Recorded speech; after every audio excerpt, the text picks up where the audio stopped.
So God tells the prophet Samuel to go to Bethlehem and to find a certain family, and in that family they would find the new king. So this is where we're going to pick up in 1 Samuel chapter 16. When they arrived, Samuel took one look at Eliab. So what happens here is he goes to the house of Jesse and says, one of your sons, God said, one of your sons is going to be the king, so round up your sons, round up the boys. So he rounds up all the boys, they come in there, they stand in line, first one comes up. When they arrived, Samuel looked at Eliab and thought, surely this is the Lord's anointed. And he was tall, he was good looking. I mean, he had all the characteristics. He looked stately like a king. He's like, surely this is the king. But the Lord said to Samuel, don't judge by his appearance or his height, for I have rejected him. Now, number one, how bad must that be to be rejected by God, right? And God's like, no, I've rejected him. He is not the one. I've rejected him. So don't judge by his appearance or his height. I've rejected him. The Lord doesn't see things the way you see them. People judge by the outward appearance, but the Lord looks at the heart. Now that seems kind of harsh, but it's good news for people like us, right? It's good news for people like you and me. See, God doesn't always choose the ones who look the best. God doesn't always choose the ones who are the smartest, the brightest, who look the most kingly or queenly or whatever it is. He doesn't choose the most qualified. He doesn't choose the strongest. God isn't concerned with the outward, but he's concerned with the inward. He's concerned with the heart. It's a heart issue. He's like, yeah, he's good looking. I'll admit that, but you know what? I've rejected him. He's not going to be king. So Jesse's like, okay, number 2 son, step up. Jesse told his next son, Abinadab, to step forward and walk in front of Samuel. And Samuel said, this is not the one the Lord has chosen. Next, Jesse summoned Shimea. But Samuel said, neither is this the one the Lord has chosen. In the same way, seven of Jesse's sons were presented to Samuel. But Samuel said to Jesse, the Lord has not chosen any of these. So he goes to Jesse, he's like, do you have any kids? He's like, yeah, I got 7 boys. He marches them all in front, and Samuel's like, I don't know. Something happened. Like, none of these are the right ones. Then Samuel said, are these all the sons that you have? You ever forget a kid? You know, it's hard when you have one. If you got an only child, like, you're not going to forget them, right? But once you get into the multiples, especially once you pass 3, it's like, you know what, all bets are off, you know? Here, Jesse clearly forgot one. He says, are you sure these are all your sons? And he's like, whoa, you know what? There is the youngest one. Jesse replied, but he's out in the fields. He's watching the sheep and goats. Send for him at once, Samuel said. We will not sit down to eat until he arrives. So Jesse sent for him, and he was dark and handsome with beautiful eyes. And the Lord said, this is the one, anoint him. So as David stood there among his brothers, Samuel took the flask of olive oil he brought and anointed David with the oil, and the Spirit of the Lord came powerfully upon David from that day on, and then Samuel returned to Ramah. This is the forgotten child, the least likely child to be chosen. He's the one that's out in the fields. People speculate why it happened. Some people speculate that perhaps there was some, scandalous circumstances surrounding David's birth. We don't know, but perhaps that's why David was relegated to the fields while everyone else was brought in. However, David was ultimately the one who was chosen by the prophet and ultimately chosen by God. Initially, Samuel was basing things on logic. Oh, this one looks good. He's tall. I think he'll make a great king. But God knew the heart, and God was looking for someone different. And he finds David. Now, we don't know how old David was at this time. We don't know how old. He was a teenager. He may have very likely been between the age of 10 and 15. We don't exactly know, but somewhere in that vicinity. So he was a young teenager, and he's out watching the fields. And this is a big promise. Like, this is a big promise that God is putting on him. He said, you are going to be the next king of Israel. You're going to be the next king. He's the youngest of 8 sons. For those of you who maybe know a little bit about the Bible, he was the great-grandson of Ruth and Boaz. You may remember their story. Even more interestingly, he's the great-great-grandson of Rahab the prostitute. I find that very interesting how God used her in that situation. So here's David. He's picked, he's selected, he's anointed. And at some point, he's just a shepherd boy. And he's like, okay, well, now what? Well, it's like, Dad's like, well, go back to the field. It's like, what do you do after that? I don't know. So he's back tending the sheep. And at some point along the line, Saul, who is the king, Saul begins to be tormented, and he gets very depressed, and he gets very fearful, full of fear, anxiety, worry, and doubt. And so someone suggests to him, maybe what you need is some music. For some of us, when we start feeling that way, maybe we turn on some music, we listen to some music, whatever. They didn't have those that flexibility back then. They had to hire somebody to come in and, play a little bit of music. And it's like, hey, what do you want me to play? Freebird, or whatever. I don't know what they would request. But David comes in there with his harp, and he starts playing for King Saul. When he plays for King Saul, he just feels better. Music makes things better, I suppose. So David's hired, and he's a harpist. He comes into play. It seems kind of small, right? Like he was promised to be the next king, and here he is. But God is opening up doors for David based on his skill.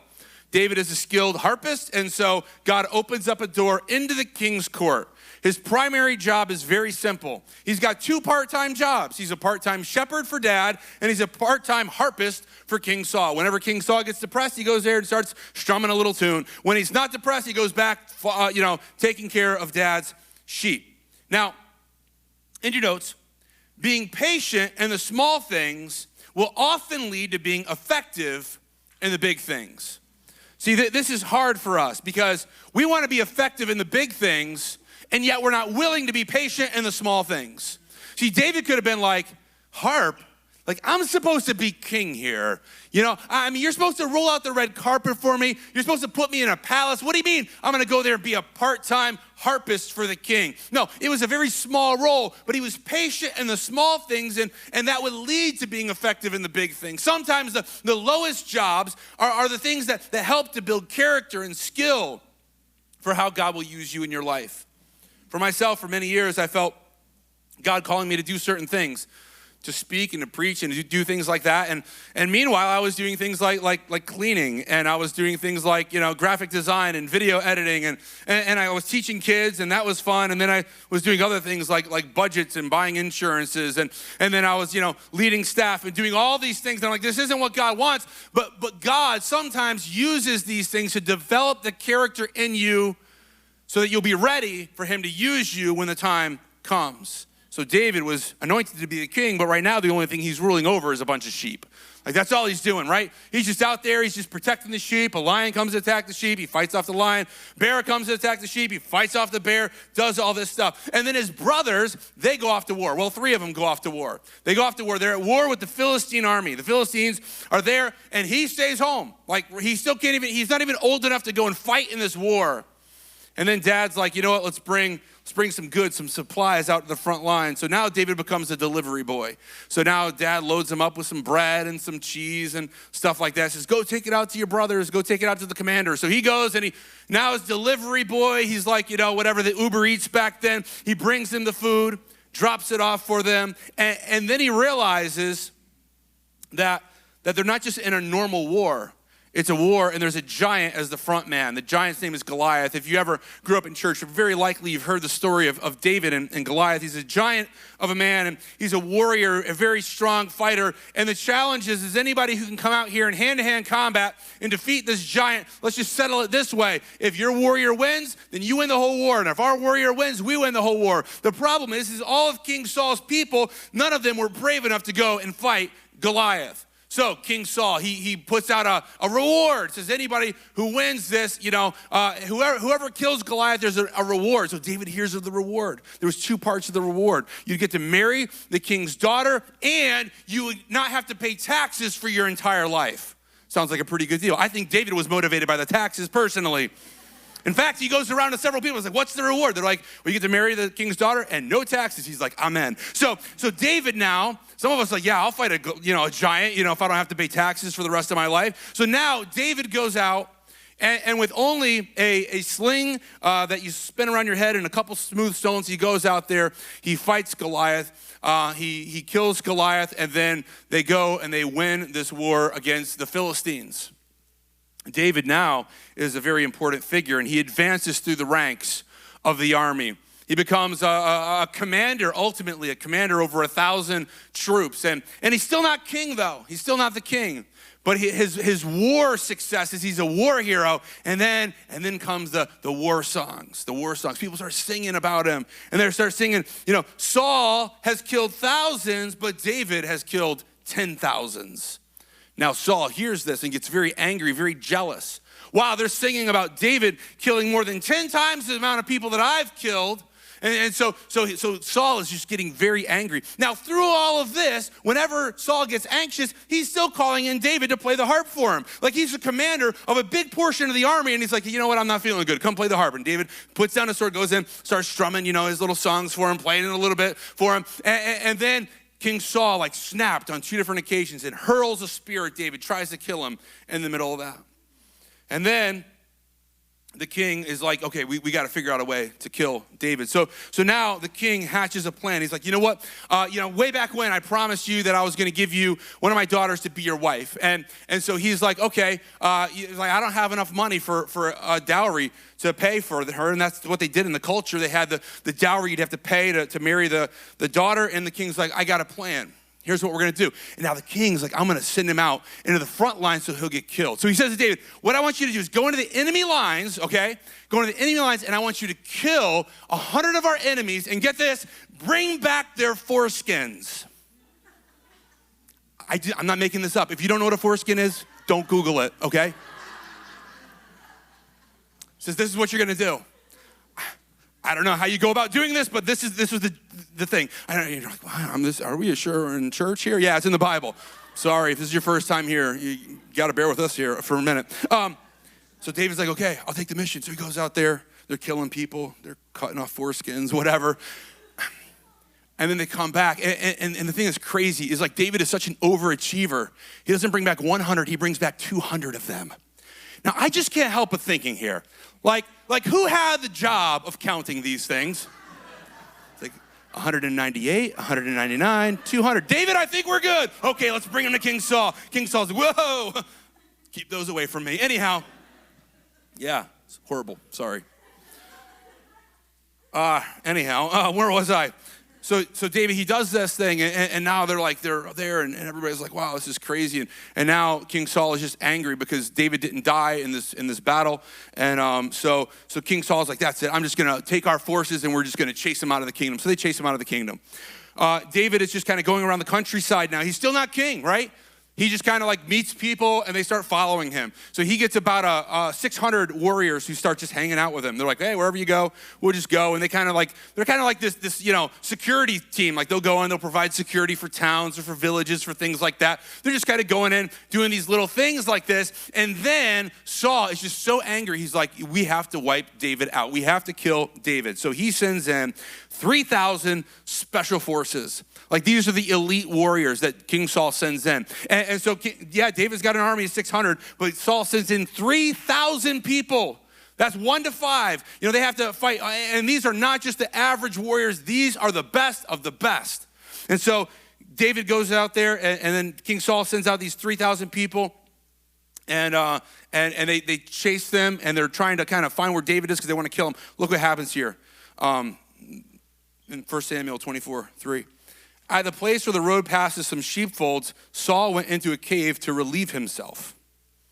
Okay, it's in the Bible. I know it's weird, but he was in there doing his kingly duties, I guess. So he's in the cave. He goes in there to relieve himself. Everybody's giving him a little privacy. He's just sitting there, reading a magazine, whatever he does. I don't know, as a king. As it happened, David and his men were hiding farther back in that very same cave. Now's your opportunity, David's men whispered to him. Today the Lord is telling you, I will certainly put your enemy into your power to do with as you wish. So David crept forward and cut off a piece of the hem of Saul's robe. And he comes out and he holds up this piece of fabric. Now, again, I just can't help but think of these things. I'm like, what must that mission have looked like, right? Saul's there doing his thing, and David's like, I know what I'll do. And he sneaks up there, sneaks up behind Saul, as Saul's, relieving himself, and he cuts off a piece of his garments. And then after Saul's done with his business, he goes back out there. David comes out and says, hey, you forgetting something? King Saul looks down, and part of his robe has been cut off. Well, Saul feels really bad for what he did. And he's like, you know what? You're a better person than I am. You could have killed me in there. You didn't kill me. And so you're definitely going to be king, but, I'm sorry for doing that. And so that's all well and good. It seems like for the moment. But think about the position that David was in. Imagine you are told that you are going to own Amazon, right? that you are the heir now, that you are gonna be the next person to own Amazon. The problem is right now you're working in the warehouse, right? So like you're just working in the warehouse, you're just kind of doing, and part-time even, you're not even full-time yet, but you know that once Jeff Bezos kicks it, you are gonna be over Amazon. Like the thought might start coming into your head, maybe I should slip something in Jeffrey's drink, you know? Like let's just speed things up just a little bit. See, David could have sped things up. I mean, in that culture, that was perfectly acceptable. That's how a lot of kings took over. They would go and they would kill the previous king, and then they would take the claim to the throne. And David would not do that. So Saul apologizes, but shortly after he apologizes, Saul gets mad at him again, takes another 3,000 special forces and chases David down again. And as they're chasing him down, late one night, King Saul is asleep with his commanders all asleep around him to protect him. And David and Abishai, they sneak into the camp and they're standing right there. And Saul's right there laying on the ground. And Abishai's like, okay, now's our chance. Now's our chance. Just, you know what? I know you don't want to hurt him. Give me a spear. I'm just going to take care of this once and for all. And David's like, nope, you can't do that.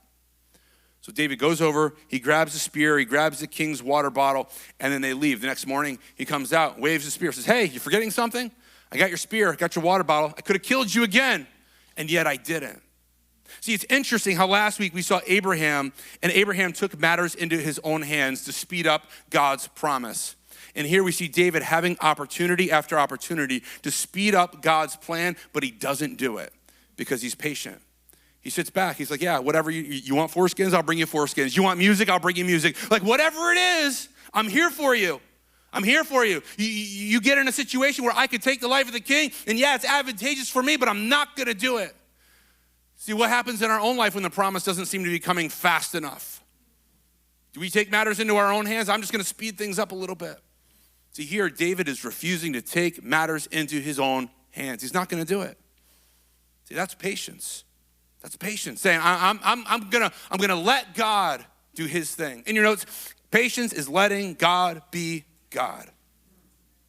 Saying, I'm not God.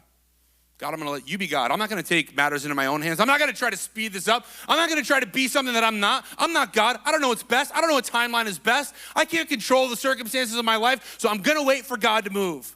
And maybe there's things you're waiting on in your life and you're very frustrated that you're having to wait for so long. And you feel like God's letting you down and he's disappointed you. You're like, I just gotta take matters into my own hands. God's certainly not moving fast enough. Remember what David did. And he said, no, I'm just gonna wait. If God is gonna move, then let God move. See, David could be positioning himself, trying to speed things along, and yet he doesn't even defend himself. Doesn't even defend himself. He's choosing to trust in God. He's gonna wait patiently on God. In your notes, if God wants something to happen, then he will make it happen. See, that's the thing we all need to realize, that if God wants something to happen, he is the one who is gonna make it happen. We don't need to force it. We don't need to manipulate it. We don't need to coerce it along. We don't need to speed things up. If God is gonna make something happen, and there's many things in our life that we're looking for expectation, we're looking with expectation, we're looking forward to, saying, I just can't wait when this happens. God, why aren't you moving? And maybe we need to just sit back and allow God to be God.